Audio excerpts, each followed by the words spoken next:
আছে সেটা স্টার্ট করব। তো এই আজকের ক্লাসের প্রথম অংশে আমরা আলোচনা করব ডিএনএ টেস্ট এবং মানুষের লিঙ্গ নির্ধারণ পদ্ধতি সম্পর্কে। সূর্য চক্রবর্তী, ওয়ালাইকুম আসসালাম। নাহানাব যাবে মানুষের লিঙ্গ নির্ধারণ পদ্ধতি সম্পর্কে ফার্স্টে জানবো। তো লিঙ্গ নির্ধারণ নিয়ে তোমাদের আইডিয়া আছে, আর তোমরা অনেকে সিআইডি, ক্রাইম পেট্রোল এই ধরনের ঘটনা টিভি সিরিজ বা মুভিগুলা বা থ্রিলার মুভিগুলোতে এই ডিএনএ টেস্ট টপিকটার কথা শুনে থাকবে। তোমরা অনেকে হয়তো বিভিন্ন বইটই যারা পড়ো তারা গোয়েন্দা ভিত্তিক বইটেও পড়ে থাকবে আসলে। আবার খবরের কাগজে বলো বা হচ্ছে টিভি নিউজে বলো ডিএনএ টেস্টিং শব্দটার সঙ্গে পরিচিত। তো ডিএনএ টেস্টিং আসলে কি, কেন করি, কিভাবে করি, আসো একটু এটা নিয়ে আমরা কথাবার্তা বলবো। খুব ইন্টারেস্টিং, ঠিক আছে? তো দেখো, ধরো কোথাও একটা অপরাধ সংঘটিত হইলো, ঠিক আছে? ধরো কাউকে খুন করা হয়েছে। তো যেখানে খুন করা হয়েছে, খুন যে মারা গেছে তার লাশটা তো পড়ে আছে, বাট খুনটা ধরো একজন করে চলে গেছে, চারপাশে কোনো সিসি ক্যামেরা নাই, কিছু নাই, কিন্তু সন্দেহ করা হচ্ছে যে ওই ব্যক্তির সাথে শত্রুতা ছিল এমন ৩-৪ জন ব্যক্তিকে, মানে যাকে খুন করা হয়েছে তার সঙ্গে শত্রুতা ছিল এমন ৩-৪ জন ব্যক্তিকে সন্দেহ করা হচ্ছে যে এরাই হয়তো খুন করেছে। কিন্তু এদের মধ্যে এক্স্যাক্টলি কে খুন করেছে সেটা আইডেন্টিফাই করার জন্য কি করা হইলো, যে মারা গেছে তার শরীর থেকে ডিএনএ স্যাম্পল কালেক্ট করা হইলো, ঠিক আছে? তার শরীর থেকে কোনো একটা বায়োলজিক্যাল স্যাম্পল নেওয়া হইলো, অথবা হচ্ছে আশেপাশে কোনো এলাকা থেকে, মানে যেখানে ক্রাইম ঘটনা ঘটেছে বা যেখানে হচ্ছে এই খুনের ঘটনাটা ঘটেছে সেই পরিবেশ বা আশেপাশের জায়গা থেকে যে কোনো স্যাম্পল কালেক্ট করা হইলো, ঠিক আছে? তো বায়োলজিক্যাল স্যাম্পল কি কি হতে পারে? বায়োলজিক্যাল স্যাম্পল হতে পারে, দেখো বলা আছে হাড়, দাঁত, চুল, রক্ত, লালা, বীর্য, তারপরে যে কোনো টিস্যু, ঠিক আছে? ত্বকের টিস্যু বা যে কোনো জায়গার টিস্যু কালেক্ট করা হতে পারে।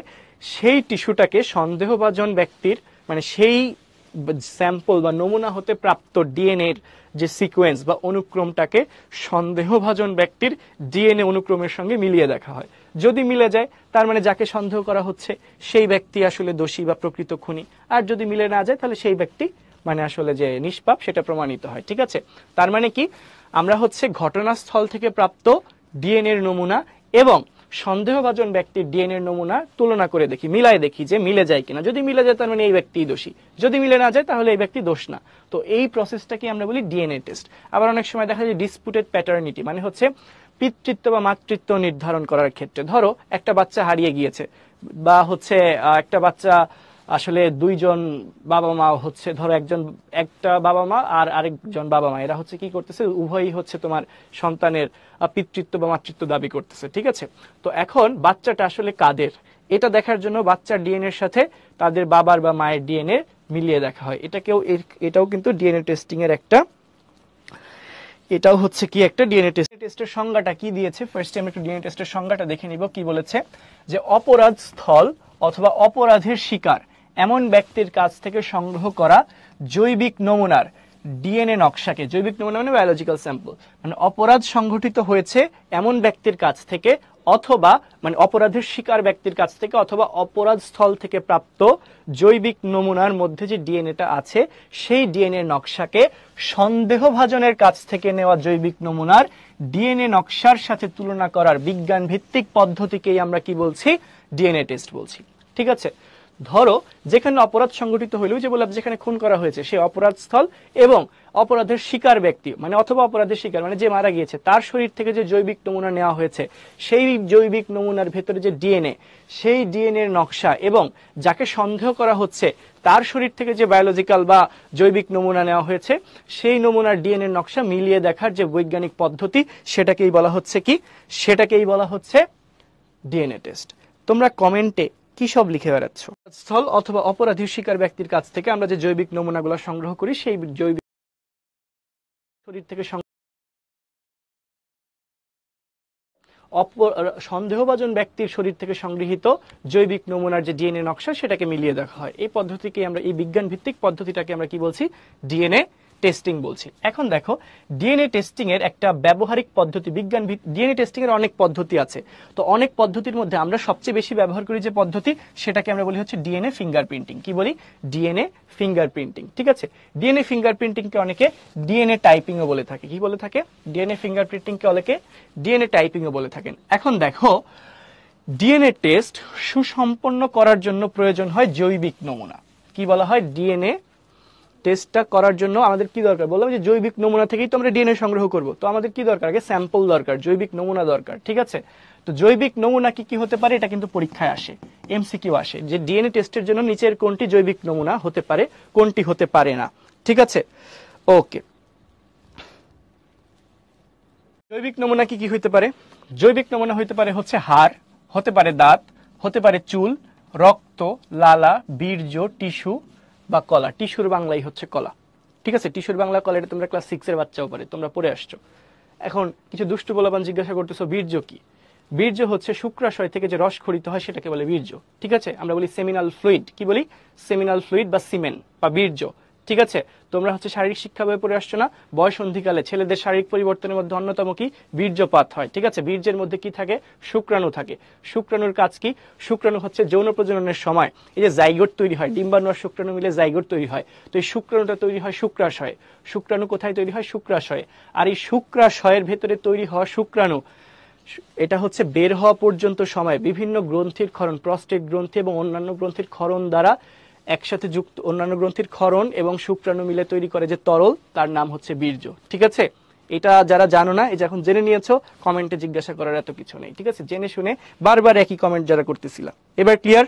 আচ্ছা, এখন দেখো, হ্যাঁ সব রহস্য ফাঁস করে দিলাম, এটা রহস্যর কিছু নেই, এটা জানতে হবে। এখন দেখো কি বললাম? হাড়, দাঁত, চুল, রক্ত, লালা, বীর্য, যে কোনো কিছুই কি হতে পারে? যে কোনো কিছুই কি হতে পারে? এটা হচ্ছে তোমার ডিএনএ টেস্টের জৈবিক নমুনা হতে পারে। ঠিক আছে, এখন তোমাদের মনে প্রশ্ন জাগতে পারে যে অপরাধের শিকার ব্যক্তির বীর্য কিভাবে হচ্ছে তোমার জৈবিক নমুনা? ধর্ষণের ঘটনা, ধর্ষণ নামটা শুনে আসছো না? তো ধর্ষণের ক্ষেত্রে জৈবিক নমুনা হতে পারে বীর্য। ঠিক আছে, ধর্ষণ বা হচ্ছে তোমার অন্যান্য যে যৌন সমস্যার জনিত যে তোমার কেসগুলা থাকে ফরেন্সিকে, সেখানে হচ্ছে বীর্য জৈবিক নমুনা হিসেবে কাজ করে। আবার হচ্ছে লালা, রক্ত, চুল, এগুলা সবই কি তোমার এই যে কোনো অপরাধের ক্ষেত্রে জৈবিক নমুনা হতে পারে। তো এদের মধ্য থেকে কি কালেক্ট করা হয়? ডিএনএ স্যাম্পল কালেক্ট করা হয়। ঠিক আছে, তো এর ভিতরে এই প্রত্যেকটা জিনিসের মধ্যে কোষ আছে, আর কোষের ভিতরে নিউক্লিয়াস আছে। নিউক্লিয়াস থাকা মানে তার ভিতরে কি থাকা? ডিএনএ থাকা। ঠিক আছে, আমাদের টার্গেট হচ্ছে ডিএনএ। তো আমরা ডিএনএ পাবো কোন কোন জায়গা থেকে? এই জায়গাগুলো থেকে। এর জন্য এরা জৈবিক নমুনা হিসেবে কাজ করে। এখন দেখো, বর্তমানে পলিমারেজ চেইন বিক্রিয়া, পলিমারেজ চেইন রিয়াকশন বা পিসিআর পদ্ধতিতে আরো নিপুণভাবে অল্প জৈবিক নমুনা ব্যবহার করে নির্ভুলভাবে অপরাধী শনাক্তকরণ করা সম্ভব। তার মানে ডিএনএ টেস্ট করার জন্য সবচেয়ে প্রচলিত পদ্ধতি কোনটা?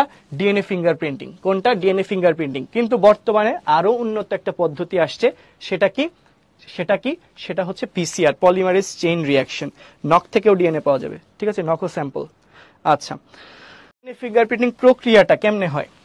ডিএনএ ফিঙ্গারপ্রিন্টিং প্রক্রিয়াটা কেমনে হয় দেখো। ধরো এই যে একটা টেস্ট টিউব, এই টেস্ট টিউবের ভেতরে ধরো একটা ডিএনএ স্যাম্পল নিছে, ধরে নাও রক্ত আছে এর ভেতরে। ঠিক আছে, জৈবিক নমুনা হিসেবে কাজ করলো। এই নমুনা থেকে আমরা কি করব? এক্সট্রাকশন, মানে নমুনা থেকে আমরা হচ্ছে ইয়াটা নিব, ডিএনএটা নিব। এটা কি? এটা হচ্ছে ডিএনএ, পেঁচানো ডিএনএ। ঠিক আছে, এটা কি? পেঁচানো ডিএনএ। নমুনা থেকে আমরা ডিএনএ নিয়েছি। ওকে, এখন দেখো এই ডিএনএটাকে আমরা এখন কেটে কেটে ছোট ছোট টুকরায় পরিণত করব। এখন আমাদের কাছে তো আর ডিএনএ তো খালি চোখে দেখাই যায় না। তুমি কি বড় বড় কিছু দিয়ে কাটতে পারবা? সেটা কিন্তু পারবে না। আমরা একটা বিশেষ এনজাইম দিয়ে কাটি। এনজাইমটার নাম হচ্ছে রেস্ট্রিকশন এনজাইম। নামটা কি? Restriction enzyme. ইংরেজিতে লিখাই আছে, তাও আমি একটু বাংলায় লিখে দিচ্ছি। রেস্ট্রিকশন এনজাইম, রেস্ট্রিকশন এন্ডোনিউক্লিয়াস, আমরা সংক্ষেপে বলি রেস্ট্রিকশন এনজাইম। রেস্ট্রিকশন এনজাইম কি কাজে ইউজ হয়? ডিএনএ কেটে ফেলার কাজে ইউজ হয়। তো এই যে রেস্ট্রিকশন এনজাইম দিয়ে আমরা কি করলাম? ডিএনএটাকে কেটে ফেললাম, কেটে কেটে ছোট ছোট টুকরায় পরিণত করলাম। এরপর একটা বিশেষ পদ্ধতি, নাম হচ্ছে ইলেকট্রোফোরেসিস। কি নাম? ইলেকট্রোফোরেসিস পদ্ধতিতে আমরা কি করি? বড় ডিএনএ টুকরা এবং ছোট ডিএনএ টুকরাগুলোকে আলাদা আলাদা ব্যান্ডে সাজায় ফেলি। কি করি? বড় ডিএনএ টুকরাগুলোকে আলাদা আলাদা ব্যান্ডে আর ছোট ডিএনএ টুকরাগুলোকে আলাদা ব্যান্ডে সাজায় ফেলি। এই যে সাজায় ফেললাম, সাজানোর পরে নাইট্রোসেলুলোজ কাগজের উপর এই ডিএনএ ব্যান্ডটাকে রাখি। এই যে কাগজটা হচ্ছে নাইট্রোসেলুলোজ কাগজ, এর উপর আমরা ডিএনএ ব্যান্ডটাকে রাখি। এরপর এর উপর এক্সরে প্রয়োগ করি। কি করি? এক্সরে প্রয়োগ করি। এরপর এক্সরে ফিল্ম, এই যে এটা একটা এক্সরে ফিল্ম, তোমরা জীবনে এক্সরে করাইছো না অনেকে? তো এই এক্সরে ফিল্মটা দেখতে যেমন হয়, এই যে এটা একটা এক্সরে ফিল্ম। এই এক্সরে ফিল্মে ডিএনএ এর যে বিভিন্ন অংশে যে জিনগুলা থাকে, সেই জিনের লোকাসগুলা স্পষ্ট হয়। ডিএনএর বিভিন্ন অংশে যে জিন থাকে, জিনের লোকাসগুলা স্পষ্ট হয়। এটাকেই আমরা বলি ডিএনএ প্রোফাইল বা ডিএনএ ফিঙ্গারপ্রিন্ট। কি বলি? ডিএনএ প্রোফাইল বা ডিএনএ ফিঙ্গারপ্রিন্ট। এই ছবিতে দেখো একটা 4টা ডিএনএ প্রোফাইল বা ফিঙ্গারপ্রিন্ট দেখা যাচ্ছে, যে এই জিনিসটাই এখানে দেখা যাচ্ছে। ঠিক আছে, এই জিনিসটাই এখানে দেখা যাচ্ছে। ধরে নাও এটা হচ্ছে ক্রাইম সিন থেকে, মানে অপরাধ স্থল থেকে আমরা যেই নমুনা, জৈবিক নমুনা পেয়েছি, সেটার ডিএনএ প্রোফাইল। ডিএনএ নকশা আর কি, ঠিক আছে। অপরাধ স্থল থেকে আমরা যে জৈবিক নমুনা সংগ্রহ করেছি সেটা ডিএনএ নকশা এটা। এরপর ধরো সাসপেক্ট 3 জন, মানে সন্দেহভাজন 3 জন ব্যক্তি, এই সন্দেহভাজন 3 জন ব্যক্তির জৈবিক ডিএনএ নকশা হচ্ছে এই 3টা। দেখো তো অপরাধ স্থল থেকে পাওয়া ডিএনএ নকশার সাথে কোনটা মিলে যায়, কোনটা মিলে যায় দেখো তো, সাসপেক্ট 1, 2 না 3, কে মিলে যায় বলো, এখানে কে অপরাধী বলতে পারবা, কে অপরাধী একটু কমেন্টে জানাও। যে 2 নম্বর সে অপরাধী, চমৎকার, এই তো তোমরা বুঝে গিয়েছো, যে 2 নম্বর সেই হচ্ছে অপরাধী, সাসপেক্ট 2 হচ্ছে অপরাধী, কারণ দেখো ওর ডিএনএ নকশার সাথে ওদের ডিএনএ নকশা পুরাটা মিলে গিয়েছে, ওরটার সাথে এই সাসপেক্টেডটা মিলে গিয়েছে, তার মানে অপরাধীকে ক্রাইম সিন থেকে ওর ডিএনএ স্যাম্পলই পাওয়া গেছে, তার মানে অপরাধী হচ্ছে সাসপেক্ট 2। কথা ক্লিয়ার, কথা ক্লিয়ার। রিটেনে তো আসবে, রিটেনে তো সৃজনশীল আসলে তো আর আমরা এই ছবি এঁকে দিতে পারবো না, আমাদেরকে এই লেখাটা লিখতে হবে, তো লেখাটা আমরা একটু স্টেপ বাই স্টেপ খেয়াল করি, ঠিক আছে।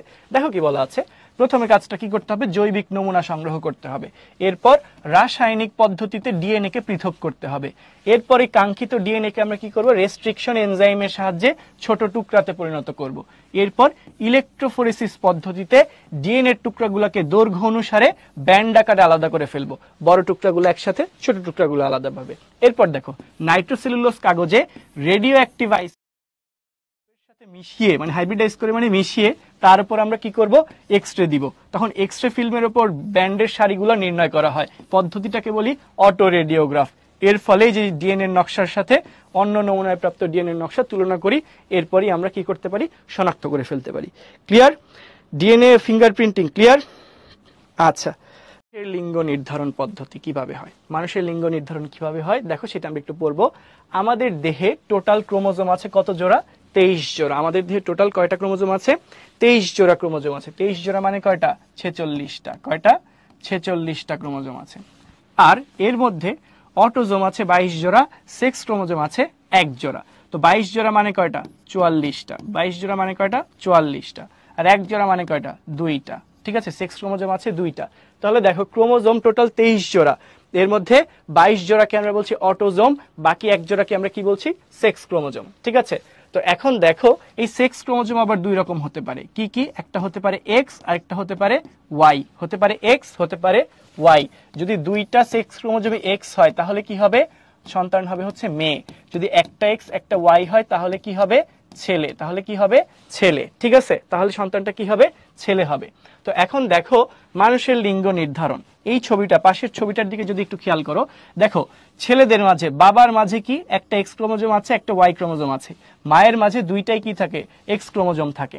এখন দেখো মা থেকে সব সময় আসবে, দেখো এক্স ক্রোমোজোম, মা থেকে সব সময় কি আসবে, এক্স ক্রোমোজোমই আসবে, আর বাবা থেকে এক্সও আসতে পারে, ওয়াইও আসতে পারে। মা থেকে যেহেতু সবসময় এক্স আসবে, বাবা থেকে যদি এক্স ক্রোমোজোম আসে তাহলে সন্তানটা হবে কি, মেয়ে। আর মা থেকে তো অলওয়েজ এক্স আসেই, বাবা থেকে যদি ওয়াই ক্রোমোজোম আসে তাহলে সন্তানটা কি হবে, ছেলে। তাহলে সন্তান ছেলে হবে না মেয়ে হবে, এটা ডিপেন্ড করে কার উপর, এটা ডিপেন্ড করে বাবার উপর। প্রণয় তুমি কি লিখতেছো, আমি তোমার কথা বুঝি নাই ভাইয়া। ক্রোমোজোম নাম্বার 2 আবার কি দেখেন, তো ধরে নাও এটা হচ্ছে মেল চিহ্ন পুরুষবাচক, এটা স্ত্রীবাচক চিহ্ন। তো বাবার 2টা ক্রোমোজোম, একটা এক্স একটা ওয়াই, মায়ের 2টা ক্রোমোজোম, একটা কি এক্স আর একটাও কি এক্স। এখন যদি সন্তানের কথা চিন্তা করি, সন্তান কি হবে, 2টাই হবে এক্স, এক্স এক্স, আর এটা কি এক্স এর সাথে ওয়াই, এক্স এর সাথে Y, X X X Y, ঠিক আছে, বুঝতে পেরেছো। তাহলে এটাকে এই কেসে কি হবে, এই ক্ষেত্রে হইলো ছেলে সন্তান, পুত্র সন্তান, এক্ষেত্রে হবে কি, কন্যা সন্তান, কি হবে, কন্যা সন্তান। এই হচ্ছে কেস, এটা আমরা সবাই পারি, তাই না। ওকে, বিপ্রদীপ্ত দেবনাথ ভাষাগত আচ্ছা দেখো এটা হচ্ছে কি 2টা এক্স মানে কি মেয়ে, আর মানে কন্যা, আর এটা হচ্ছে কি ছেলে মানে পুত্র, ঠিক আছে, ওই তো তোমরা বুঝে নাও আর কি, ঠিক আছে। নেক্সট টপিকে চলে যাই। নেক্সট পার্টটুকু হচ্ছে কি কি আছে, জেনেটিক ডিসঅর্ডার মানে বংশগত ব্যাধি বা অস্বাভাবিকতা, কালার ব্লাইন্ডনেস বা বর্ণান্ধতা, আর হচ্ছে থ্যালাসেমিয়া, ঠিক আছে, এইগুলা নিয়ে আমরা কথা বলবো। তার আগে তোমাদেরকে 5 মিনিটের একটা ব্রেক দিয়ে নিচ্ছি, ছোট্ট ব্রেক। জেনেটিক ডিসঅর্ডার নিয়ে এখন আসলে একটু কথা বলবো, যে মেয়েরা সেক্স লিঙ্ক রোগের বাহক হলেও ছেলেরা বাহক হয় না কেন, এটা নিয়ে আমরা কথাবার্তা একটু পরে বলি, ঠিক আছে। আগে আসো আমরা একটু কিছু সেক্স লিঙ্কড অসুখ নিয়ে, হ্যাঁ ইসমা আমার বাড়ি তো রাজবাড়িতে আসলে, ওকে ঠিক আছে। কালার ব্লাইন্ডনেস, তার আগে আমরা এই পড়াশোনা শুরু করার আগে একটু ছোট্ট গল্প করি। এরপর আমাকে খাওয়াও, ঠিক আছে, অনলাইনে খাওয়াই দিও। এখন দেখো শোনো, বর্ণান্ধতা বা কালার ব্লাইন্ডনেস, এটা পড়ার আগে আমরা পাশে দুইটা ছবি দেখতে পাচ্ছি না, যে চিত্র এ, চিত্র বি, ঠিক আছে, দুইটা চিত্র দেখতে পাচ্ছি। আমাকে একটু কমেন্টে এখন লিখে জানাও, চিত্র এ তে তুমি কি দেখতে পাচ্ছ? একটা সংখ্যা দেখা যাওয়ার কথা, কোন সংখ্যাটা দেখতে পাচ্ছ? চিত্র এ তে কোন সংখ্যা, চিত্র বি তে কোন সংখ্যা দেখতে পাচ্ছ, একটু জানাও। ঠিক আছে, তো আমি বলি এখানে দুইটা সংখ্যা কি কি দেওয়া আছে। এটা দেওয়া আছে হচ্ছে 74, এটা কি দেওয়া আছে 74, এটা দেওয়া আছে হচ্ছে কি 12, এটা কি দেওয়া আছে 12 দেওয়া আছে, কি দেওয়া আছে 12, 74 আর হচ্ছে 12। তোমরা যারা এই দুটো সংখ্যা ঠিকঠাক মতো দেখতে পেয়েছো তারা সবাই সুস্থ, কংগ্রাচুলেশনস। বাট যারা এই লালের মাঝে সবুজ লেখাটা অথবা সবুজের মাঝে লাল লেখাটা শনাক্ত করতে পারো নাই, যারা শনাক্ত করতে পারো নাই, তারা তারা কালার ব্লাইন্ড, বর্ণান্ধ। অর্থাৎ এই যে লাল রং বা সবুজ রঙের পার্থক্য করতে না পারা, এই যে দুইটা রঙের পার্থক্য তুমি করতে পারছো না, এটাকে বলা হয় বর্ণান্ধ।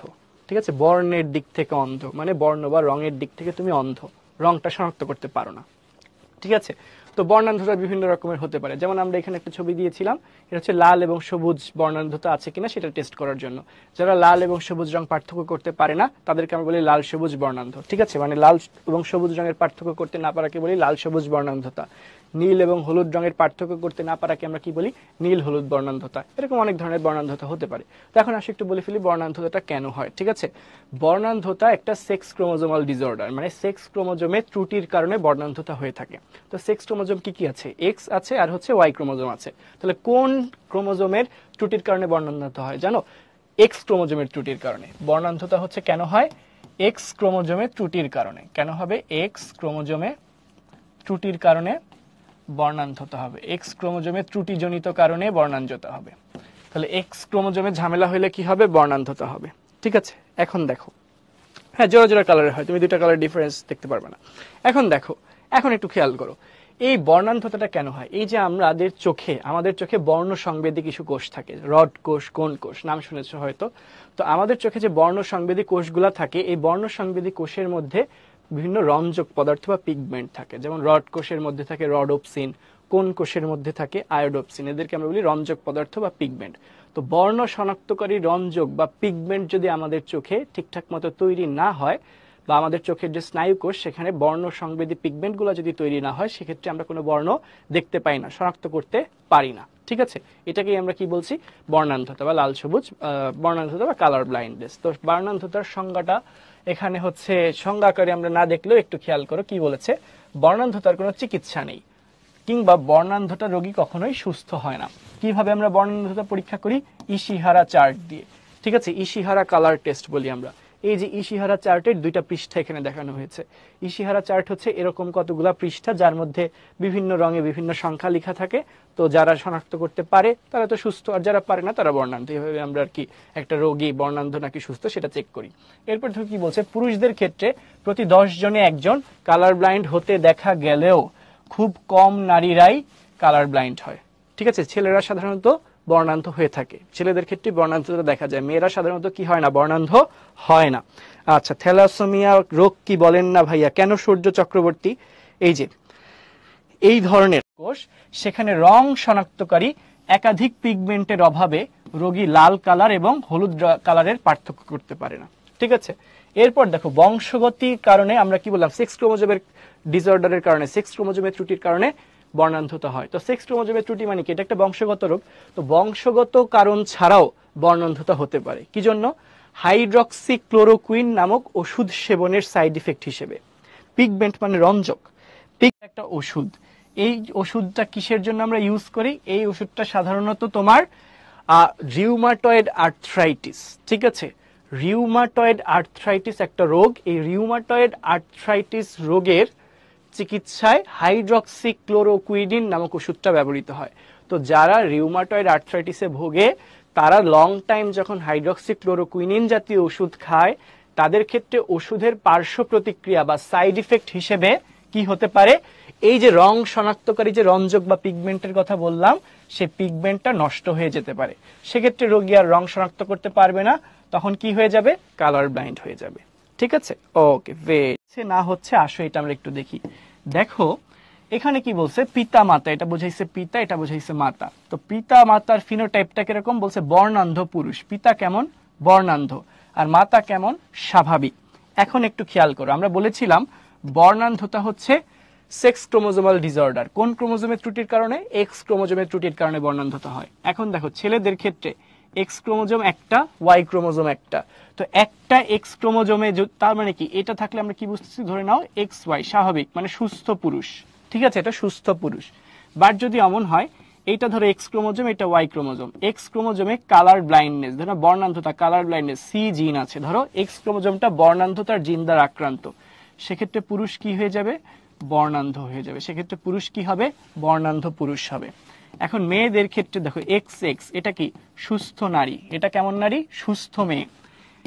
এখন দুইটা এক্স ক্রোমোজোমের যে কোনো একটাই ধরো বর্ণান্ধতার জন্য দায়ী জিন আছে, ঠিক আছে, বর্ণান্ধতার জন্য দায়ী জিন ধরো যে কোনো একটা ক্রোমোজোমে আছে, তাহলে এই মেয়েটা কেমন হবে? এই মেয়েটা হবে বর্ণান্ধতার বাহক। কি হবে? বর্ণান্ধতার বাহক হবে। কি হবে? বর্ণান্ধতার বাহক। বর্ণান্ধতার বাহক হবে, ওরা কি হবে? বর্ণান্ধতার বাহক হবে। এখন ধরো কেন বাহক হইল বোঝাচ্ছি। এরপর ধরো দুইটা এক্স ক্রোমোজোমের দুইটাতেই বর্ণান্ধতার জন্য দায়ী জিন আছে, তাহলে মেয়েটা কি হবে? বর্ণান্ধ হবে। সেক্ষেত্রে মেয়েটা কি হবে? বর্ণান্ধ হবে। তাহলে একটু বোঝার চেষ্টা করো, বিষয়টা একটু বুঝো। ছেলেদের ক্ষেত্রে এক্স ক্রোমোজোম একটাই, একটা এক্স ক্রোমোজোমে যখন বর্ণান্ধতার জিন থাকবে ছেলেটা হয়ে যাবে বর্ণান্ধ। বাট মেয়েদের ক্ষেত্রে এক্স ক্রোমোজোম দুইটা, একটা এক্স ক্রোমোজোমে যদি বর্ণান্ধতার জন্য দায়ী জিন থাকে, আরেকটা এক্স ক্রোমোজোম দেখো সুস্থ, এই সুস্থ এক্স ক্রোমোজোমটা ব্যাকআপ কপি হিসেবে কাজ করবে, সেক্ষেত্রে মেয়েটা কিন্তু বর্ণান্ধ হবে না, সে স্বাভাবিক দৃষ্টি সম্পন্ন হবে। কিন্তু তার মধ্যে যেহেতু বর্ণান্ধতার জিন আছে, তাই তাকে আমরা কি বলছি? বর্ণান্ধতার বাহক বলছি, ঠিক আছে। বাট ধরো মেয়েদের দুইটা এক্স ক্রোমোজোমের দুইটাতেই যদি বর্ণান্ধতার জন্য দায়ী জিন থাকে, সেক্ষেত্রে মেয়েটাকে আমরা কি বলবো? বর্ণান্ধ বলবো। সেক্ষেত্রে মেয়েটাকে কি বলবো? বর্ণান্ধ বলবো, ঠিক আছে। এক্ষেত্রে কিন্তু মেয়েটার স্বাভাবিক দৃষ্টি সম্পন্ন হবে না। তার মানে বর্ণান্ধ হওয়ার জন্য একটা ব্যক্তির শরীরে যতগুলো এক্স ক্রোমোজোম আছে সবগুলাতেই কি হইতে হবে? বর্ণান্ধতার জন্য দায়ী জিন থাকতে হবে। যেহেতু ছেলেদের মধ্যে একটাই বর্ণান্ধতার জন্য দায়ী জিন আছে, তো একটা জিনে যখনই একটা জিন আছে, একটা জিনের বর্ণান্ধতার জন্য একটা এক্স ক্রোমোজোম আছে, একটা এক্স ক্রোমোজোমে যখনই বর্ণান্ধতার জন্য দায়ী জিন আক্রান্ত হয়ে গিয়েছে, তখনই কি বললাম? ছেলেটা বর্ণান্ধ। বাট মেয়েদের ক্ষেত্রে একটা যদি বর্ণান্ধতার জিন বহন করে তাহলে কোনো সমস্যা নেই, সে বাহক হিসেবে কাজ করবে, দেখবে স্বাভাবিক, কিন্তু তার মধ্যে বর্ণান্ধতার জিন থাকবে, বাট সেটা বর্ণান্ধতা তৈরি করবে না। কিন্তু যদি মেয়েদের দুইটা এক্স ক্রোমোজোমই বর্ণান্ধতার জিন দ্বারা আক্রান্ত হয়, তাহলে মেয়েটা কি হয়ে যাবে? বর্ণান্ধ হয়ে যাবে। এই পর্যন্ত ক্লিয়ার? তার মানে আমরা বুঝতে পারলাম মেয়েরা হতে পারে তিন রকম, মেয়ে হতে পারে সুস্থ মেয়ে, হতে পারে হতে পারে বর্ণান্ধতার বাহক মেয়ে, হতে পারে বর্ণান্ধ মেয়ে। কিন্তু ছেলেরা হয় সুস্থ হবে না হয় বর্ণান্ধ হবে, কোনো বাহক হতে পারবে না। কারণ ছেলেদের ক্ষেত্রে এক্স ক্রোমোজোমের কোনো ব্যাকআপ কপি নাই।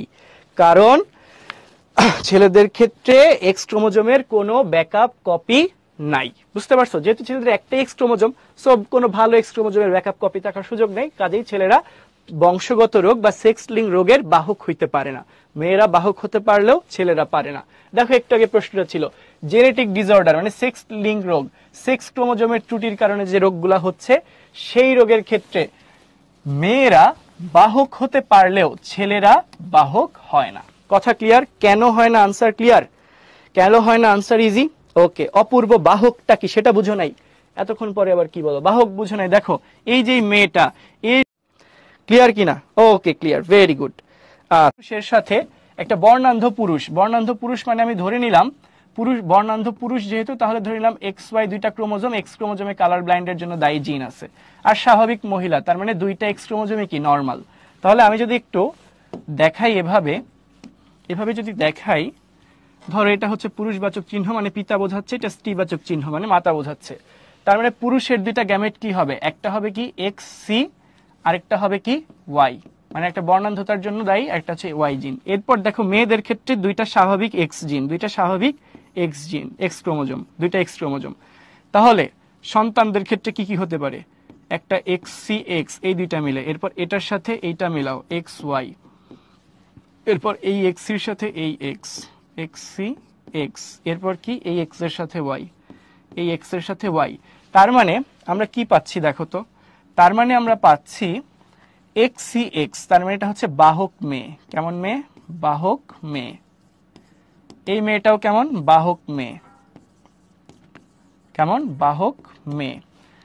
এটা হচ্ছে এরা দুইজন কি? এরা দুইজন হচ্ছে স্বাভাবিক ছেলে, সুস্থ ছেলে। সুস্থ ছেলে। কেমন ছেলে? সুস্থ ছেলে। তাহলে দেখো কি ঘটলো, বর্ণান্ধ পুরুষের সাথে স্বাভাবিক মহিলার যদি বিয়ে হয় তাহলে এদের সন্তানদের মধ্যে বাহক মেয়ে পেতে পারি আমরা 2 জন, আর হচ্ছে সুস্থ ছেলে পেতে পারি 2 জন। ঠিক আছে?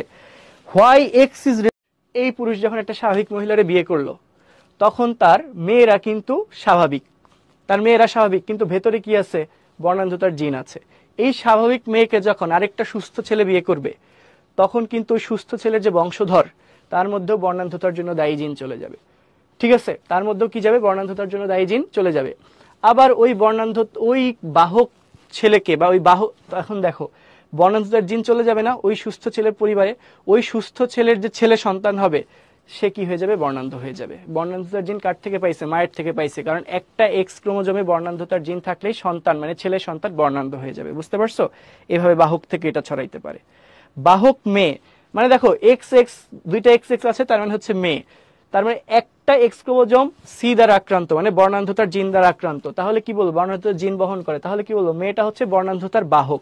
সে চোখে স্বাভাবিকই দেখবে, কিন্তু তার শরীরে কি আছে? বর্ণান্ধতার জন্য দায়ী জিন আছে। ক্লিয়ার? দেখি আমরা একটা এমসিকিউ দেখি। ভাইয়া বিয়ে করলেই সন্তান হয়, দুষ্টামি কম কম করো। ঠিক আছে? এখন আসো, নিচের উদ্দীপকের আলোকে পরবর্তী প্রশ্নের উত্তর দাও। কি বলছে দেখো, স্বাভাবিক রাকিবের সাথে বর্ণান্ধ হেলেনার বিয়ে হয়। স্বাভাবিক রাকিব, রাকিব যেহেতু ছেলে ধরে নিলাম তার জিনোটাইপ হচ্ছে XY, আর হেলেনা বর্ণান্ধ। হেলেনা মানে বুঝতে পারতেছো মেয়ে, যেহেতু বর্ণান্ধ তার মানে কি দুইটা এক্স ক্রোমোজোমেই ভেজাল আছে, দুইটা এক্স ক্রোমোজোমেই ভেজাল আছে। আচ্ছা, তাহলে এদের বিয়ে হইলে সন্তানদের ক্ষেত্রে কি ঘটবে? আসো একটু দেখি, আসো একটু দেখি কি ঘটবে। XY এটা হচ্ছে কি? রাকিব ছেলে, আর মেয়ে মানে হচ্ছে কি? মেয়ের নামটা কি জানো? হেলেনা।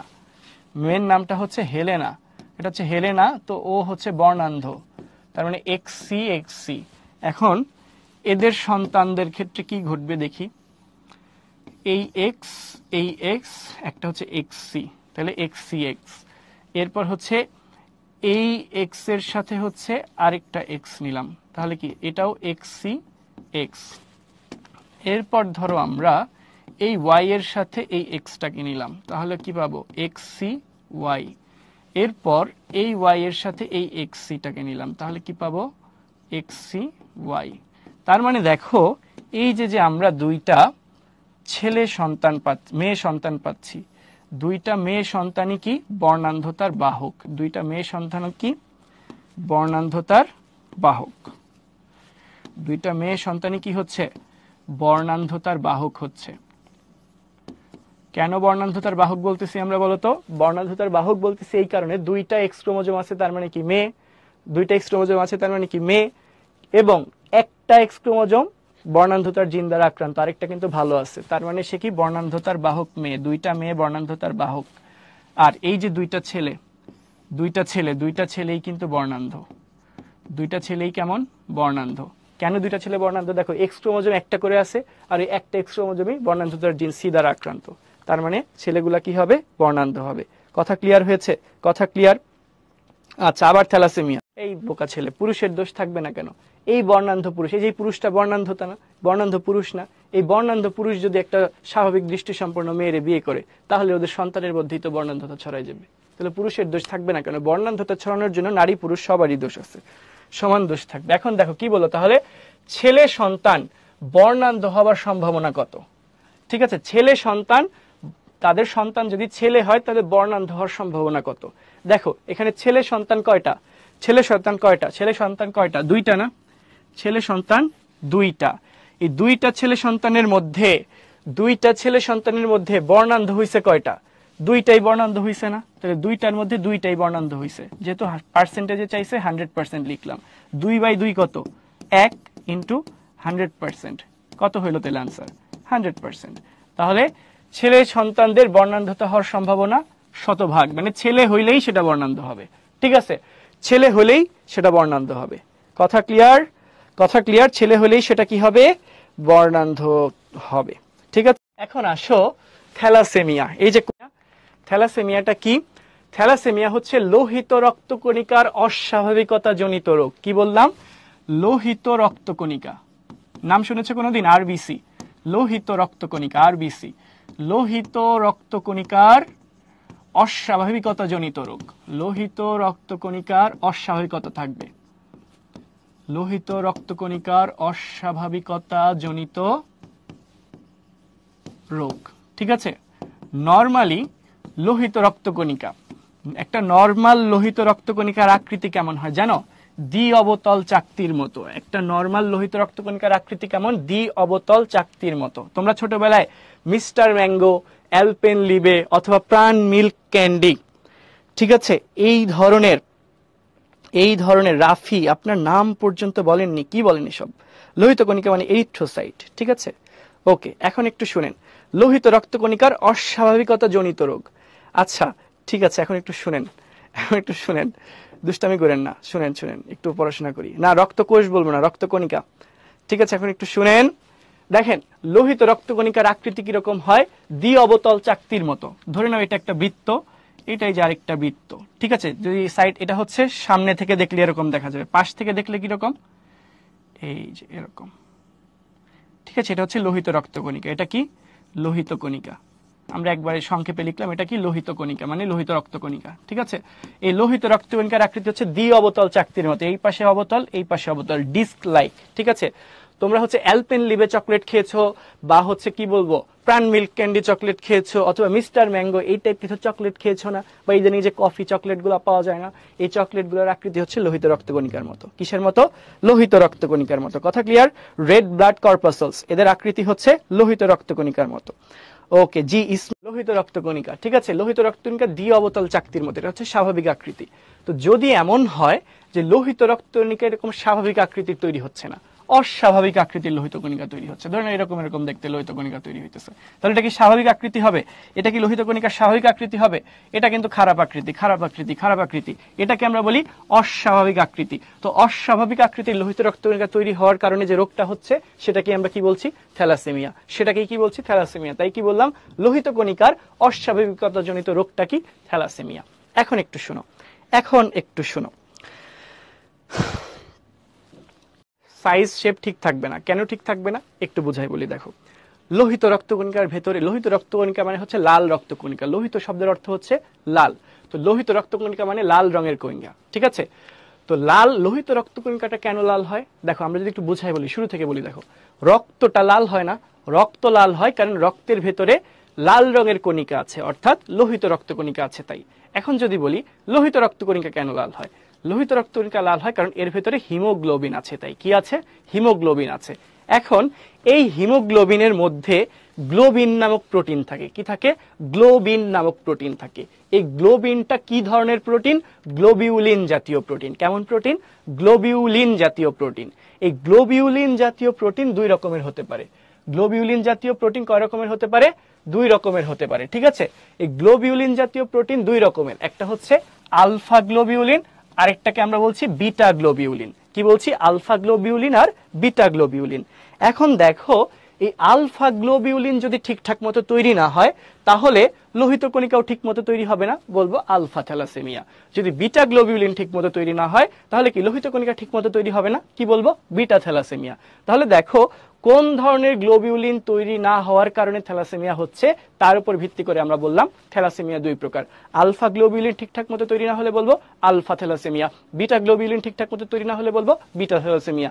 এখন প্রশ্ন হচ্ছে, কেন আলফা গ্লোবিউলিন আর বিটা গ্লোবিউলিন তৈরি হচ্ছে না? এটা একটা প্রশ্ন না? একটু খেয়াল করো, বুঝতে পারবা। দেখো, একটু বুঝাই বলি, সহজ করে বলি। দেখো, আমাদের দেহের কোনো না কোনো বৈশিষ্ট্য প্রকাশের জন্য দায়ীকে জিন। আমরা বলেছিলাম না, জিন হলো ডিএনএর সেই ক্ষুদ্রতম অংশ যা জীবের কমপক্ষে একটি বৈশিষ্ট্যকে নিয়ন্ত্রণ করে থাকে। এখন আলফা গ্লোবিউলিন তৈরির জন্য দায়ী যে জিন, সেটা যদি নষ্ট হয়ে যায় বা অনুপস্থিত থাকে, কোনো ব্যক্তির দেহে আলফা গ্লোবিউলিন তৈরির জন্য যে জিনটা দায়ী, সেটা যদি অ্যাবসেন্ট থাকে, তাহলে কি আলফা গ্লোবিউলিন তৈরি হতে পারবে? পারবে না। আবার কোনো ব্যক্তির দেহে যদি বিটা গ্লোবিউলিন তৈরির জন্য দায়ী জিন অ্যাবসেন্ট থাকে, তাহলে কি বিটা গ্লোবিউলিন তৈরি হবে? হবে না। তাহলে আলফা গ্লোবিউলিন তৈরির জন্য দায়ী জিন অনুপস্থিত থাকলে আলফা গ্লোবিউলিন তৈরি হবে না। এর কারণে ত্রুটিপূর্ণ লোহিত রক্তকণিকা তৈরি হবে। আর রোগটাকে আমরা কি বলবো? Alpha thalassaemia. আবার যদি বিটা গ্লোবিউলিন তৈরির জন্য দায়ী জিন অনুপস্থিত থাকে তাহলে কি বিটা গ্লোবিউলিন তৈরি হবে না, তাহলেও কি অস্বাভাবিক লোহিত রক্তকণিকা তৈরি হবে, সেটাকে তখন আমরা কি বলবো বিটা থ্যালাসেমিয়া। দেখো কি বলছে, থ্যালাসেমিয়া দুই প্রকার, alpha thalassaemia, beta thalassaemia. Alpha thalassaemia কেন হয়? আলফা থ্যালাসেমিয়া হয় আলফা গ্লোবিউলিন তৈরির যে জিন সেটা অনুপস্থিত বা ত্রুটিপূর্ণ হলে, আর বিটা থ্যালাসেমিয়া হয় বিটা গ্লোবিউলিন তৈরির জিন অনুপস্থিত হলে। বিটা থ্যালাসেমিয়াকে আমরা কুলির থ্যালাসেমিয়া বলে থাকি। কি বলে থাকি? কুলির থ্যালাসেমিয়া বলে থাকি। আলফা থ্যালাসেমিয়া কোন কোন এলাকায় দেখা যায় দেখো তো সোনারা? আলফা থ্যালাসেমিয়া দেখা যায় দক্ষিণ পূর্ব এশিয়া, মধ্যপ্রাচ্য, চীন এবং আফ্রিকার জনগণের মধ্যে বেশি দেখা যায়।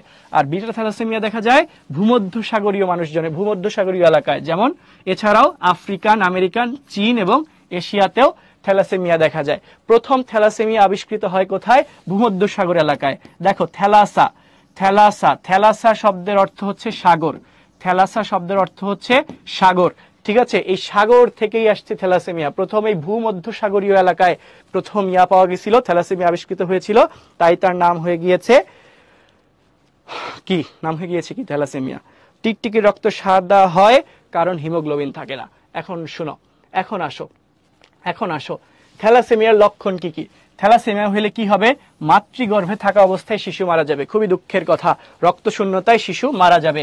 এরপর যদি জন্ম নেয়ও তারপরেও প্রচুর রক্ত শূন্যতা হবে। কি হবে? প্রচন্ড রক্ত শূন্যতা হবে। এরপর এর চিকিৎসাটা কি? এর চিকিৎসা হচ্ছে নির্দিষ্ট সময় পর পর, কি কালার দিব? কমলা কালার দিই। দেখো নির্দিষ্ট সময় পর পর রক্ত দিতে হবে। এরপর বলছে নির্দিষ্ট ওষুধ খাওয়াইতে হবে, আর আয়রন সমৃদ্ধ খাবার থেকে বিরত থাকতে হবে। এরপর চলে আসো থ্যালাসেমিয়া। থ্যালাসেমিয়া তাহলে কি? লোহিত রক্তকণিকার এক অস্বাভাবিক অবস্থাজনিত রোগের নাম। এরপর কি বললো? এটা হচ্ছে অটোজোমাল রিসেসিভ ডিসঅর্ডার। কথাটা খুবই খুবই খুবই ইম্পর্টেন্ট। এটা কি? এটা একটা autosomal recessive disorder. What is autosomal recessive disorder? একটু পরে বলতেছি। অটোজোম মানে কি? সেক্স ক্রোমোজোম ছাড়া। যেমন বর্ণান্ধতা, কালার ব্লাইন্ডনেস কি ছিল? সেক্স ক্রোমোজোমাল ডিসঅর্ডার, সেক্স ক্রোমোজোমের ত্রুটির কারণে হয়। বাট যেটা হচ্ছে কি বলতে চাচ্ছি, থ্যালাসেমিয়া এটা কিন্তু সেক্স ক্রোমোজোমের কোনো অসুখ না। ঠিক আছে, এটা সেক্স ক্রোমোজোমের অসুখ না, এটা হচ্ছে অটোজোমের ত্রুটির কারণে হয়। ঠিক আছে, ওকে ওকে।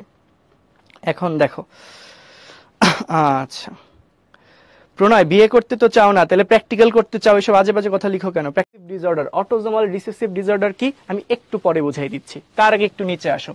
অটোজোমাল হওয়ার কারণে, অটোজোমাল হওয়ার কারণে এটি বংশ পরম্পরায় সঞ্চারিত হয়, এবং যারা এই যে চাচাতো, মামাতো, খালাতো ভাই বোন বা অনুরূপ নিকট আত্মীয়দের মধ্যে বিয়ে করে তাদের ক্ষেত্রে এই রোগের আশঙ্কাটা বাড়ে। ঠিক আছে, যারা কাজিনদের মধ্যে বিয়ে করবে তাদের হচ্ছে থ্যালাসেমিয়ার সম্ভাবনা বেশি। কেন বেশি? ধরো ফ্যামিলির কারো থ্যালাসেমিয়া আছে, তাহলে এই জিনটা আত্মীয় স্বজনদের মধ্যে ছড়ানোর পসিবিলিটি আছে না? ধরো তোমার দাদার থ্যালাসেমিয়া আছে, তাহলে সেই জিনটা তোমার বাবার শরীরেও থাকবে, তোমার চাচার শরীরেও থাকবে। তার মানে তোমার বাবার শরীরে থ্যালাসেমিয়ার জিন আছে মানে তোমার শরীরেও থ্যালাসেমিয়ার জিন আছে, তোমার চাচার শরীরে থ্যালাসেমিয়ার জিন আছে মানে তোমার চাচাতো ভাই বা বোনের শরীরেও থ্যালাসেমিয়ার জিন আছে। তুমি যদি তোমার চাচাতো বোনকে বিয়ে করো তাহলে তোমাদের সন্তানের কি হয়ে যাবে? থ্যালাসেমিয়া হয়ে যাবে। অথবা ধরো তোমার ফুপির শরীরে থ্যালাসেমিয়ার জিন আছে, তার মানে তুমি যদি তোমার ফুফাতো বোনকে বিয়ে করো তোমাদের বাচ্চার কি হয়ে যাবে? থ্যালাসেমিয়া হয়ে যাবে। এর জন্য বলছে চাচাতো, মামাতো, খালাতো, ফুফাতো ভাই বোনদের যদি থ্যালাসেমিয়া থাকে, ঠিক আছে, এরকম যেই এটা অবশ্য বাংলাদেশে খুবই আনপপুলার, বাট কোন কোন এলাকায় ঘটে যে চাচাতো, মামাতো, খালাতো ভাই বোনদের মধ্যে বিয়ে হইলে কিন্তু থ্যালাসেমিয়ার সম্ভাবনা অনেক বেশি। সো এটা আমাদের আসলে করা যাবে না। ঠিক আছে, এরপর দেখো কি বলছে, দেশে প্রতি বছর 7,000 শিশু থ্যালাসেমিয়া রোগ নিয়ে জন্মগ্রহণ করে এবং বর্তমানে প্রায় 1 লক্ষ রোগী চিকিৎসাধীন রয়েছে। ঠিক আছে, ওকে। ওই তোমার বিয়ের কথাটা আমরা মজা করে বলছি, আমরা তো বুঝাইলাম থ্যালাসেমিয়ার প্রকারভেদ। এখন একটু খেয়াল করো, জিন প্রাপ্তির ভিত্তিতে হচ্ছে আবার থ্যালাসেমিয়া 2 প্রকার। কি বললাম? জিন প্রাপ্তির ভিত্তিতে থ্যালাসেমিয়া 2 প্রকার। ঠিক আছে, জিন প্রাপ্তির ভিত্তিতে থ্যালাসেমিয়া কয় প্রকার? ডায়ালাইসিস পাইতেছো কই আমরা? থ্যালাসেমিয়া মেজর আর একটা হচ্ছে থ্যালাসেমিয়া মাইনর। কি কি হতে পারে? থ্যালাসেমিয়া মেজর আর হচ্ছে থ্যালাসেমিয়া মাইনর। থ্যালাসেমিয়া মেজর কি? যদি বাবা এবং মা উভয়ের কাছ থেকেই থ্যালাসেমিয়ার জিন পায় সন্তান, তাহলে কি বলবো? Thalassaemia major. আর যদি এমন হয় শুধু বাবা থেকে অথবা মা হতে থ্যালাসেমিয়ার জিন পায়, তাহলে কি বলবো? Thalassaemia minor. তো থ্যালাসেমিয়া রোগের লক্ষণ প্রকাশ পাবে না, কিন্তু বাহক হিসেবে কাজ করবে। তার মানে বাহকেরা কেমন হয়? থ্যালাসেমিয়া মাইনর হয়। ঠিক আছে ভাইয়া, ব্লাড গ্রুপ একই কাজিনদের বিয়ে করলে কি হয়? সেই ব্লাড গ্রুপের হিসাব অন্য। আইমান ব্লাড গ্রুপের হিসাব অন্য, ঠিক আছে। এখন একটু দেখো ভাইয়া, এই কে জান্নাতুল মাওয়া, তুমি আরেকবার কি বুঝিয়ে নিতে চাচ্ছ, কি বুঝিয়ে নিতে চাচ্ছ? দেখো, থ্যালাসেমিয়া হচ্ছে লোহিত রক্তকণিকার অস্বাভাবিকতা জনিত রোগ। লোহিত রক্তকণিকা দ্বি অবতল চাকতির মতো স্বাভাবিক আকৃতির হওয়ার কথা, কিন্তু থ্যালাসেমিয়া হইলে স্বাভাবিক আকৃতির লোহিত কণিকা তৈরি হবে না। কেন? কারণ লোহিত কণিকার ভেতরে থাকে হিমোগ্লোবিন। হিমোগ্লোবিনের মধ্যে যে গ্লোবিনটা আছে, সেই গ্লোবিনটা হচ্ছে গ্লোবিউলিন জাতীয় প্রোটিন। এই গ্লোবিউলিন জাতীয় প্রোটিনের জন্য তৈরি হওয়ার জন্য যে জিনটা দায়ী, সেই জিন অনুপস্থিত থাকলে বা ত্রুটিপূর্ণ হলে গ্লোবিউলিন প্রোটিন ঠিক মতো তৈরি হয় না। গ্লোবিউলিন প্রোটিন ঠিক মতো তৈরি না হলে লোহিত কণিকা ঠিকঠাক মতো তৈরি হবে না, আর এটাকে আমরা কি বলবো? থ্যালাসেমিয়া বলবো। ক্লিয়ার? আসো আসো সামনে যাই। এখন দেখো কি বললো, থ্যালাসেমিয়া। তো থ্যালাসেমিয়ার ক্ষেত্রে দেখো একটা উদ্দীপক টাইপের একটা প্র্যাকটিস দেখো। বলছে থ্যালাসেমিয়ার জন্য দায়ী জিন হচ্ছে স্মল আর, সুস্থ জিন হচ্ছে ক্যাপিটাল আর। এখন তোমাদের একটা জিনিস একটু বোঝার আছে এখানে, ঠিক আছে? ক্যাপিটাল আর, স্মল আর। জিন লেখার সময় আমরা যদি বড় হাতের অক্ষরে লিখি, বড় হাতের অক্ষর দ্বারা আমরা বোঝাই প্রকট জিন। কি বোঝাই? প্রকট জিন। প্রকট মানে কি? প্রকাশিত হয় যে জিন, ঠিক আছে? কেন প্রকট? যেমন মেন্ডেলের, গত ক্লাসে মেন্ডেলের পড়াইছিলাম না, 3টা লম্বা গাছের সাথে খাটো গাছের ক্রস করানো হলে প্রথম বংশধরে সবগুলা গাছই কেমন হয়েছিল? লম্বা হয়েছিল। কেন? তার মানে প্রথম বংশধরে যেই বৈশিষ্ট্য প্রকাশিত হয় তাকে বলি প্রকট বৈশিষ্ট্য বা ডমিনেন্ট ক্যারেক্টার, ঠিক আছে, বা ডমিনেন্ট ট্রেট। আর এই ডমিনেন্ট ক্যারেক্টার বা ডমিনেন্ট ট্রেটের জন্য দায়ী যে জিন, তাকে আমরা বলি ডমিনেন্ট জিন বা প্রকট জিন, ঠিক আছে? তো লম্বা আর খাটো গাছের মধ্যে ক্রস করানো হলে প্রথম বংশধরে সবগুলা গাছ লম্বা হয়, তার মানে লম্বাটা হচ্ছে প্রকট বৈশিষ্ট্য। আর লম্বার জন্য দায়ী জিন ক্যাপিটাল টি, সেটা হচ্ছে কি? প্রকট জিন। আর কোন বৈশিষ্ট্যটা প্রকাশিত হয় নাই? খাটোর বৈশিষ্ট্যটা প্রকাশিত হয় নাই, তার মানে খাটো হচ্ছে প্রচ্ছন্ন বৈশিষ্ট্য। তো খাটো হওয়ার জন্য দায়ী জিন প্রচ্ছন্ন জিন, ঠিক আছে? এখন দেখো, ক্যাপিটাল দ্বারা আমরা প্রকট বৈশিষ্ট্য বোঝাই, স্মল দ্বারা প্রচ্ছন্ন বৈশিষ্ট্য বোঝাই। তাহলে প্রকট বৈশিষ্ট্যের জন্য দায়ী জিন প্রকট জিন, তার মানে ক্যাপিটাল আর হচ্ছে প্রকট জিন, স্মল আর হচ্ছে প্রচ্ছন্ন জিন। কি বলি? প্রচ্ছন্ন জিন, ঠিক আছে? প্রচ্ছন্ন জিন। এই প্রকটকে ইংরেজিতে আমরা বলি হচ্ছে ডমিন্যান্ট। প্রকটকে ইংরেজিতে কি বলি আমরা? ডমিন্যান্ট বলি। প্রকটটাকে কি বলি? ডমিন্যান্ট। তোমাদেরকে বাংলিশেই লিখলাম ডমিন্যান্ট। আর প্রচ্ছন্নকে ইংরেজিতে আমরা কি বলি? রিসেসিভ। কি বলি? রিসেসিভ। তো এটা হচ্ছে সেক্স ক্রোমোজোমের অসুখ না, অটোজোমের অসুখ। দেহকোষের যে ক্রোমোজোম, অটোজোমের অসুখ, এবং এটা হচ্ছে রিসেসিভ, অর্থাৎ প্রচ্ছন্ন জিন দ্বারা হয়ে থাকে। কি দ্বারা হয়ে থাকে? প্রচ্ছন্ন জিন দ্বারা হয়ে থাকে। তাই এটাকে কি বলা হয়? তাই এটাকে বলা হয় অটোজোমাল রিসেসিভ ডিসঅর্ডার। প্রচ্ছন্ন মানে রিসেসিভ, অটোজোমের প্রচ্ছন্ন জিনের কারণে রোগটা হচ্ছে, তাই বলা হচ্ছে অটোজোমাল রিসেসিভ ডিসঅর্ডার। আরেকটু বুঝাই বলি, দেখো আরেকটু বুঝাই বলি। আর প্রকট জিন, আর প্রকট জিন, আর দেখো ক্যাপিটাল আর মানে সুস্থ, ক্যাপিটাল আর মানে কি? সুস্থ। তাহলে দুইটাই যদি ক্যাপিটাল আর থাকে তাহলে ব্যক্তিটা কেমন হবে? সুস্থ। স্মল আর মানে কি? থ্যালাসেমিয়ার জিন, তাহলে একটা ক্যাপিটাল আর একটা স্মল আর, তার মানে কি হবে? সুস্থ কিন্তু বাহক। সুস্থ কিন্তু কেমন হবে? থ্যালাসেমিয়ার জিন বহন করবে, যে স্মল আর থ্যালাসেমিয়ার জিন বহন করতেছে। এরপর দুইটা জিনই যদি স্মল আর হয় তাহলে কি হবে? থ্যালাসেমিয়া আক্রান্ত। কেমন হবে? থ্যালাসেমিয়া আক্রান্ত। থ্যালাসেমিয়া আক্রান্ত মনে থাকবে? তাহলে কি হবে? থ্যালাসেমিয়া আক্রান্ত হবে। আমি একটু বুঝাই বলি, এই তিনটা জিনিস একটু ভালো করে বুঝো, এই তিনটা জিনিস একটু ভালো করে বুঝো, এইটাই আসল, এটাই আসল। দেখো তাহলে থ্যালাসেমিয়া কখন হচ্ছে? যখন দুইটা প্রচ্ছন্ন জিন একসাথে থাকতেছে। দেখো দুইটা প্রচ্ছন্ন জিন একসাথে থাকলে আমরা কি বলতেছি? থ্যালাসেমিয়া আক্রান্ত বলতেছি। তার মানে থ্যালাসেমিয়াটা কি কারণে হচ্ছে? প্রচ্ছন্ন জিন দ্বারা হচ্ছে, অর্থাৎ রিসেসিভ জিন দ্বারা হচ্ছে। এর জন্য এটাকে বলা হচ্ছে রিসেসিভ ডিসঅর্ডার। এখানে কোনো সেক্স ক্রোমোজোম লিখেছি? এক্স ওয়াই লিখেছি? লিখি নাই। তার মানে এটা এক্স ক্রোমোজোম, অর্থাৎ সেক্স ক্রোমোজোম দ্বারা না। কি দ্বারা নিয়ন্ত্রিত হয়? অটোজোম দ্বারা নিয়ন্ত্রিত হয়। তাহলে অটোজোম দ্বারা নিয়ন্ত্রিত এবং একই সাথে কি? প্রচ্ছন্ন জিনের বা রিসেসিভ জিনের কারণে হচ্ছে। এর জন্য বলা হয় অটোজোমাল রিসেসিভ ডিসঅর্ডার। এই যে বলা ছিল না, এটা হচ্ছে কি? একটা অটোজোমাল রিসেসিভ ডিসঅর্ডার। কি বলা ছিল? এটা হচ্ছে কি? Autosomal recessive disorder. বোঝা গেছে? আচ্ছা, অটোজোমাল রিসেসিভ ডিসঅর্ডার। ওকে, এখন দেখো, এখন তাহলে আমাদের বলছে সুস্থ কিন্তু থ্যালাসেমিয়ার বাহক। সুস্থ কিন্তু থ্যালাসেমিয়ার বাহক, অর্থাৎ এই যে ক্যাপিটাল আর স্মল আর, সুস্থ প্লাস বাহক। সুস্থ কিন্তু থ্যালাসেমিয়ার বাহক মা। তাহলে জিন কেমন থাকবে? সুস্থর জন্য আর, থ্যালাসেমিয়ার বাহকের জন্য স্মল আর। সুস্থ কিন্তু থ্যালাসেমিয়ার বাহক বাবা, তাহলে সুস্থর জন্য ক্যাপিটাল আর, বাহকের জন্য স্মল আর। তো এদের মধ্যে যদি প্রজনন ঘটে তাহলে সন্তান কিরকম হবে? আসো দেখি, আসো দেখি সন্তান কিরকম হবে, একটু দেখে ফেলি। ঠিক আছে, এটা পুরুষবাচক চিহ্ন, স্ত্রীবাচক চিহ্ন। তাহলে বাবার গ্যামেট এখানে লিখি। তাহলে বাবার হচ্ছে একটা ক্যাপিটাল আর, একটা স্মল আর। মায়ের ক্ষেত্রেও একটা ক্যাপিটাল আর, একটা স্মল আর। তাহলে সন্তানরা কিরকম হয়? আসো একটু দেখে নেই। সন্তানরা কিরকম হয় একটু দেখে ফেলি। চলো, ক্যাপিটাল আর মিলে কি হবে? দুইটাই ক্যাপিটাল আর আর স্মল আর, একটা ক্যাপিটাল একটা স্মল। এরপর ক্যাপিটাল আর স্মল আর, একটা ক্যাপিটাল একটা স্মল, দুইটাই স্মল আর। ঠিক আছে, এই যে দুইটাই স্মল আর। তাহলে বৈশিষ্ট্যগুলো যদি আমি একটু লিখি, আমরা কিরকম পাচ্ছি আসলে, আমরা পাচ্ছি কিরকম একটু লিখে ফেলি। ঠিক আছে, আমরা কিরকম আসলে সন্তান পেলাম। দেখো, দুইটাই ক্যাপিটাল আর আছে, দুইটা ক্যাপিটাল আর থাকলে আমরা কি বলি? সুস্থ বলি। কি বলি? সুস্থ বলি। তো লিখে দিলাম, সন্তান কেমন হবে? সুস্থ। একটা ক্যাপিটাল আর একটা স্মল আর থাকলে কি বলি? বাহক বলি। সুস্থ কিন্তু বাহক, তাই আমরা লিখে দিলাম বাহক।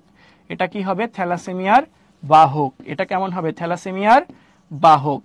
এরপর হচ্ছে দুইটাই স্মল আর, দুইটা স্মল আর থাকলে বলি থ্যালাসেমিয়া আক্রান্ত। তাহলে এইটা কেমন হবে? থ্যালাসেমিক। কি হবে? থ্যালাসেমিয়া আক্রান্ত। একবারে লিখে দিলাম থ্যালাসেমিক। ঠিক আছে, সন্তান কেমন হবে? থ্যালাসেমিক হবে। তাহলে দেখো, সুস্থ কিন্তু বাহক, থ্যালাসেমিয়া রোগের বাহক মায়ের সঙ্গে সুস্থ কিংবা কিন্তু থ্যালাসেমিয়া রোগের বাহক বাবার বিয়ে হলে সন্তানদের মধ্যে একজন হবে সুস্থ, দুইজন হবে সুস্থ কিন্তু থ্যালাসেমিয়া জিন বহন করবে, একজন হবে থ্যালাসেমিয়া আক্রান্ত। অর্পণ, ক্লাস রুটিন পেয়ে যাবা, ক্লাসে আগে মনোযোগ দাও। ঠিক আছে, আচ্ছা এখন দেখো, এখন একটু খেয়াল করো। ঠিক আছে, সন্তান তো একটাই। দেখো, চার সন্তান তো একটাই। প্রথম সন্তান কি হতে পারে? সুস্থ হতে পারে, বাহক হতে পারে, থ্যালাসেমিয়া আক্রান্ত হতে পারে। পরের সন্তানের ক্ষেত্রেও সেম, তারপরের সন্তানের ক্ষেত্রেও সেম। প্রবাবিলিটি এই 4 রকমের মধ্যেই থাকবে। ঠিক আছে, এখন আসে একটা কুইজ। এই কুইজের আনসারটা তোমার হচ্ছে অটোজোমাল রিসেসিভ কেন বলছে। ঠিক আছে, এই যে দেখো, থ্যালাসেমিয়া যে অস্বাভাবিক লোহিত কণিকা তৈরি হবে, অটোজোমাল রিসেসিভ কেন বলছে? ধরো, থ্যালাসেমিয়ার জন্য দায়ী জিন হচ্ছে, ধরো আর জিনটা হচ্ছে সুস্থ জিন, আর একটা স্বাভাবিক জিন, সুস্থ স্বাভাবিক জিন। ঠিক আছে, আর জিন থাকলে কি বুঝবো? ক্যাপিটাল আর, সুস্থ স্বাভাবিক। আর ক্যাপিটাল অর্থ বড় হাতের অক্ষর দ্বারা, মনে রাখবা আজীবন, বড় হাতের অক্ষর দ্বারা আমরা কি বোঝাই? বড় হাতের অক্ষর দ্বারা প্রকট জিন বোঝাই। কি বোঝাই? প্রকট জিন। আর ছোট হাতের অক্ষর দ্বারা প্রচ্ছন্ন জিন বোঝাই। কি বোঝাই? প্রচ্ছন্ন জিন। কি বোঝাই? প্রচ্ছন্ন জিনকে বোঝাই। এই যে স্মল আর, এটা দ্বারা আমরা বোঝাচ্ছি থ্যালাসেমিয়ার জিন।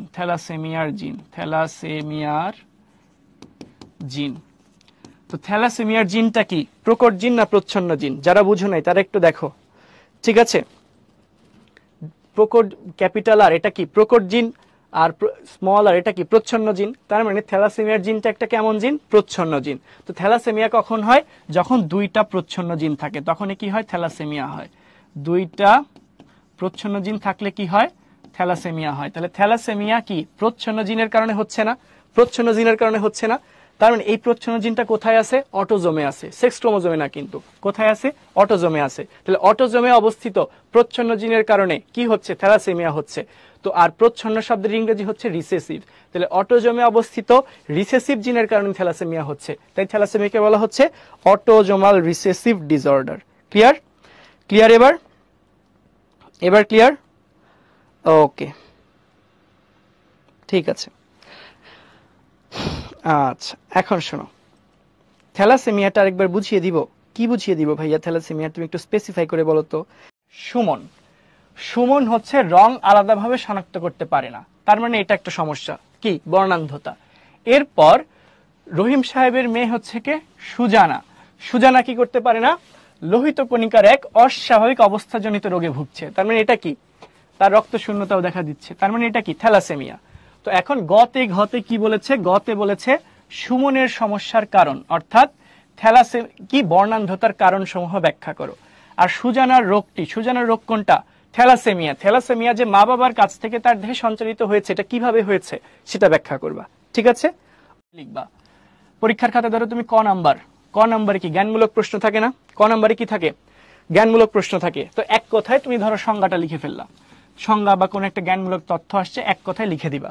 ধরো তোমাকে এমন যদি কিছু জিজ্ঞাসা করে যার উদাহরণ দেওয়া যায়, কি দেওয়া যায়? যদি উদাহরণ দেওয়া যায়, সেই জিনিসের উদাহরণ থাকলে অবশ্যই উদাহরণটাও সঙ্গে দিয়ে দিবা। কি দিয়ে দিবা? উদাহরণ দিয়ে দিবা। যদি এমন কোনো প্রশ্ন হয় যেটার উদাহরণ দেওয়া যায় না, তাহলে দরকার নেই। আর যদি সেটার উদাহরণ থাকে, তাহলে সংজ্ঞা লেখার পরে উদাহরণ দিলে বিষয়টা দেখতে সুন্দর হয়। এরপর ধরো তুমি খ নাম্বারের আনসার করবা। খ নাম্বার অনুধাবনমূলক প্রশ্ন, মার্ক কত? 2 মার্ক। 2 মার্কের জন্য তুমি প্যারা করার ট্রাই করবা 2টা। ধরো বলছে যে এমন প্রশ্ন আসছে যে মাইটোকন্ড্রিয়াকে কোষের শক্তি ঘর বলা হয় কেন, পাওয়ার হাউস বলা হয় কেন? ঠিক আছে, এখন দেখো ধরো প্রশ্নটা এরকম আছে যে মাইটোকন্ড্রিয়াকে কোষের পাওয়ার হাউস বলা হয় কেন? কারণ বলবা যে মাইটোকন্ড্রিয়াতে শ্বসন প্রক্রিয়ার সবচেয়ে গুরুত্বপূর্ণ 3টা ধাপ যাতে অধিক শক্তি উৎপন্ন হয়, এর সকল ধাপগুলো সম্পন্ন হয় বলে মাইটোকন্ড্রিয়াকে কোষের পাওয়ার হাউস বলা হয়। দাঁড়ি, একটা প্যারা কমপ্লিট। এটার জন্য তুমি 1 মার্ক পেয়ে গেলা। এটা হচ্ছে তোমার জ্ঞানমূলক অংশ। এরপর এটাকে ইলাবোরেট করবা, ব্যাখ্যা করবা। নতুন একটা প্যারায় বলবা, কি বলবা? যে আমরা জানি শ্বসন প্রক্রিয়ার 4টি ধাপ রয়েছে, এর মধ্যে গ্লাইকোলাইসিস হচ্ছে তোমার কিসে হয় বলতো? সাইটোপ্লাজমে হয়। বাকি 3টা ধাপ হচ্ছে মাইটোকন্ড্রিয়াতে হয়। এর মধ্যে ক্রেস চক্রে সবচেয়ে বেশি শক্তি তৈরি হয়, আর এই চক্রগুলো চলার জন্য প্রয়োজনীয় এনজাইম মাইটোকন্ড্রিয়াতে থাকে। তাই মাইটোকন্ড্রিয়াতে সবচেয়ে বেশি শক্তি তৈরি হয়, একে কোষের শক্তি ঘর বা পাওয়ার হাউস বলা হয়। লিখলা, 2 মার্ক পেয়ে গেলা। চমৎকার। এরপর ধরে নাও তুমি গ এর আনসার করবা। ধরো আমরা আরেকটা স্লাইড ধরে নিলাম, ফাঁকা স্লাইড। ধরো গ এ ধরো বলছে চিত্র সহ প্রোফেজ ধাপটি বর্ণনা করো, বা উদ্দীপকের এক্স চিহ্নিত ধাপটি বর্ণনা করো। তো তুমি লিখলা, প্রথমে লিখবা উদ্দীপকের এক্স চিহ্নিত ধাপটি হলো প্রোফেজ, 1 মার্ক। 1 মার্ক পেয়ে গেছো, কিন্তু এটা জ্ঞানমূলক অংশ। এরপর তোমাকে বলবা প্রোফেজ হচ্ছে, আরেকটা প্যারা করবা, প্রোফেজ হচ্ছে মাইটোসিসের প্রথম ধাপ, ক্যারিওকাইনেসিসের 5টা ধাপের মধ্যে একটা ধাপ, দীর্ঘস্থায়ী ধাপ, নিচে উল্লেখিত ঘটনাগুলো ঘটে। একটা প্যারা শেষ। এরপর তুমি যে ছবিটা ধরো আঁকলা, প্রোফেজের ছবি টবি দিলা, কি হয় যে তোমার ক্রোমোজোম তৈরি হবে, নিউক্লিয়াসগুলো বিলুপ্ত হওয়া শুরু করবে, এইসব তুমি বললা, তাহলে শেষ। এরপর ধরো গেলা ঘতে ধরো তোমাকে দিল যে মাইটোসিসের গুরুত্ব বর্ণনা করো, সাপোজ, বা মিওসিসের গুরুত্ব। এরপর তুমি স্টেপ বাই স্টেপ সুন্দর করে প্যারা করে করে সাজায় লিখবা। ঠিক আছে, ওকে। দেখো তোমরা হচ্ছে বাংলার ক্ষেত্রেও বিষয়টা এরকম। ঠিক আছে, এই বিষয়গুলো একটু করবে। আরেকটা কি, আচ্ছা, আজকের ক্লাস নিয়ে এডিট করে গ্রুপে ছাড়লে কোনো সমস্যা হবে কি? মানে আমাদের আজকের ক্লাস এ পর্যন্তই ছিল। আর হ্যাঁ, আজকে তোমরা একটু দুষ্টামি বেশি করছো আসলে। কারণ দেখো, দুষ্টামি করাটা সমস্যার কিছু না, দুষ্টামি আমরা সবাই করব। বাট আমরা যখন ধরো একটা পড়া বোঝাচ্ছি, পড়া বোঝানোর মাঝখানে দুষ্টামি করলে আসলে একটু সমস্যা। ঠিক আছে, কারণ পড়ার ফ্লোটা নষ্ট হয়ে যায়। আর একটা ব্যাপার হচ্ছে, ঈদের আগে তোমাদের সাথে আজকে আমার লাস্ট ক্লাস, এরপর ঈদের পরে আবার দেখা হবে ইনশাল্লাহ। তো তোমাদের সবাইকে অগ্রিম ঈদের শুভেচ্ছা, ঈদ মোবারক। ভালো থাকো সবাই, আল্লাহ হাফিজ।